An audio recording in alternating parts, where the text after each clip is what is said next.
안녕하십니까. 2022년 11월 17일 목요일입니다. 코페스 동반자 채널에서 오늘은 SM3 도입한다, 안 한다에서 결국 국회 긴급예산 100억 편성, 이런 주제로 말씀을 드리기로 하겠습니다. 오늘 방송 내용은 자연스럽게 이야기 형식으로 했으면 합니다. 왜냐하면 이 북핵 문제는 몇십 년간을 이야기를 했던 사안이라 피부에 별로 와닿는 느낌을 갖는 사람들이 별로 없습니다. 그런데 그 무서움에 대해서도 옆에서 누가 따귀를 한 대 때린다는 게 더 겁나지 북한의 핵을 무서워하지 않을 정도로 무감각해진 겁니다. 오늘 이야기를 하는 중간에 제가 보고 들었던 이런 내용들이 잠시 언급이 될 텐데, 그런 이야기를 하는 거는 제가 잘난 체를 하거나 거짓말을 보태거나 하려고 하는 게 아니니까 그 점을 먼저 이해를 해 주시기를 바랍니다. 지구상에서 핵폭탄을 맞은 나라는 일본이 유일합니다. 2차 대전 때 주축국 중에서 핵폭탄을 맞은 나라는 일본이고, 그냥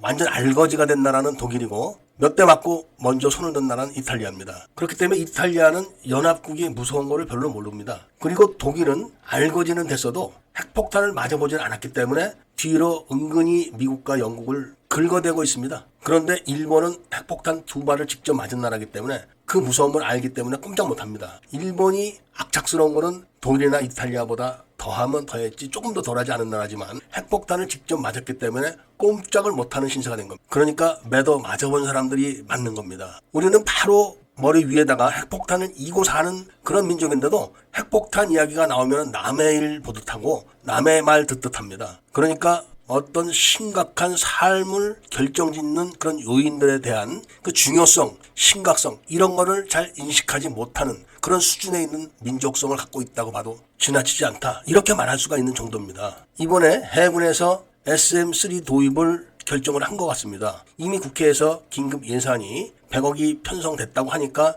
예산이 나오면 도입을 하는 거죠. 사실은 우리나라에 이지스급 구축함 구축 예정까지 6척이 있는데 이거 전부 다 SM3를 장착해도 과하지가 않은 겁니다. 일본에 대한 이야기만 나왔다 하면은 엄청난 그것까지 하는 사람들이 일본 이지스함에는 SM3가 다 장착이 되어 있는데 우리나라 이지스함에는 장착되어 있지 않은 것에 대해서 아무런 말을 하지 않습니다. 이지스함에 SM3 탄도탄 요격 미사일을 장착하지 않는다면 그 가치가 확 줄어드는 겁니다. 그런 측면에서 이번에 SM3 도입을 결정한 것은 아주 잘한 거지만, 그 뒤에 나오는 말이 새로 건조하는 정조대항급 함에만 장착을 할 것 같다, 이런 이야기인데, 정조대항급 함은 3척이 예정되어 있습니다. 그러니까 먼저 건조한 세종대항급에도 다 장착을 해서 6척이 장착을 해놓으면 든든한 겁니다. 사람들이 북한 핵만 걱정을 하고 있는데 중국 핵에 대한 걱정을 조금도 하지 않습니다. 한민족의 주적은 사실은 중국입니다. 북한은 주적이 아니라고 봐야 됩니다. 현재 남북이 갈라져가지고 대치하고 있기 때문에 당장의 주적은 북한이다, 이렇게 얘기하지만 멀리 봤을 때는 중국입니다. 그리고 실제로 중국이 지금 한국 정부를 좌지우지하고 있습니다. 종북 세력이라고 이야기를 하지만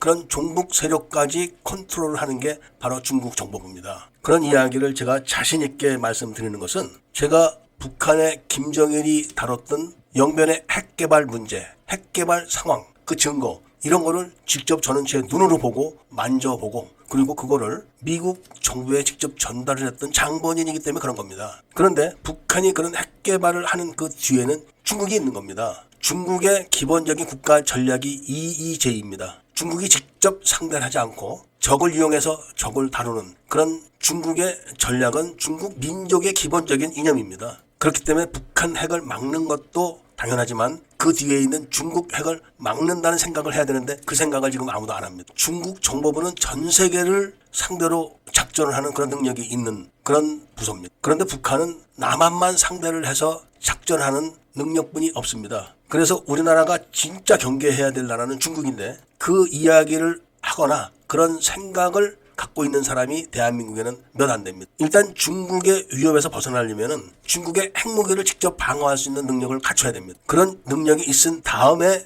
다른 공격을 막을 수 있는 능력을 또 갖추면 되는 건데, 기본적으로 핵무기라는 것은 1억 옥새를 부르짖었던 일본의 군부를 한 발에 끝낸 겁니다. 핵무기는 그렇게 무서운 겁니다. 말이 필요 없는 겁니다. 그래서 우리가 중국의 핵공격을 직접 막을 능력까지 보유를 하게 되면은 비로소 자주국가의 면모를 갖추게 되는 겁니다. 이런 측면에서 봤을 때는 이번에 SM3를 도입하는 것은 정말 잘한 건데 아마도 미국과 일본이 SM3 2A는 팔지 않을 겁니다. SM3 1B 정도를 팔 겁니다. 일단 이렇게라도 북한과 중국의 핵공격을 막을 기본적인 능력을 갖추게 되면은 그때가 바로 우리나라 국민들이 중국에 대해서 얼굴을 세우고 우리의 목소리를 높일 수 있는 그런 시기가 된다는 것을 말씀드리면서 이번 해군의 SM3 도입을 적극 지지해 주시라는 말씀을 끝으로 오늘 이야기를 마치고자 합니다. 애국 시민들과 밀매분들께서는 구독을 꼭 해주시고 좋아요와 알림 설정을 부탁드리면서